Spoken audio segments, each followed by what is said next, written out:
দর্শক, নীলফামারীতে দিন দিন বাড়ছে সার, কীটনাশক, দিনমজুরের দাম, ন্যায্য মূল্য নিয়ে হতাশ কৃষক। এ নিয়ে নীলফামারী সদরের ইটখোলা থেকে বিস্তারিত জানিয়েছেন সহকর্মী আব্দুর রশিদ শাহ।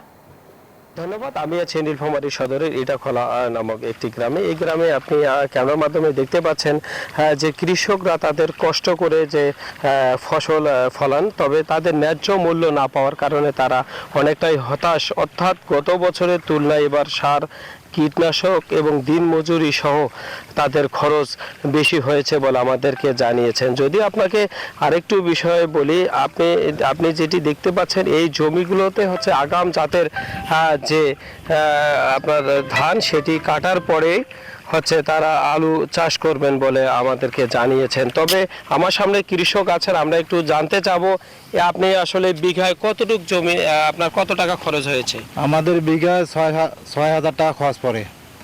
কি সারের দাম, কীটনাশকের দাম, হালের দাম সব মিলিয়ে আমাদের লস হয়ে যায়, আমাদের পোষায় না। কিরকম দাম আসলে ধানের বাজার তো যেভাবে দাম যাচ্ছে আমাদের পোষায় না।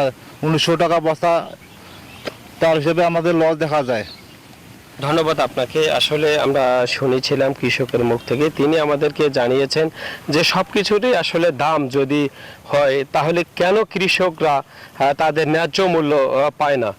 সেটি যদি ন্যায্য মূল্য পায় কৃষকরা তাহলে তাদের লাভবান হবেন বলে আমাদেরকে জানিয়েছেন। আমি যদি একটু আপনাকে জানাই, এই যে নীলফামারীতে এবার বোরো আবাদ হয়েছে 1,13,900 হেক্টর জমিতে। এই ছিল নীলফামারী থেকে সর্বশেষ সংবাদ। আমি ফিরে যাচ্ছি স্টুডিওতে।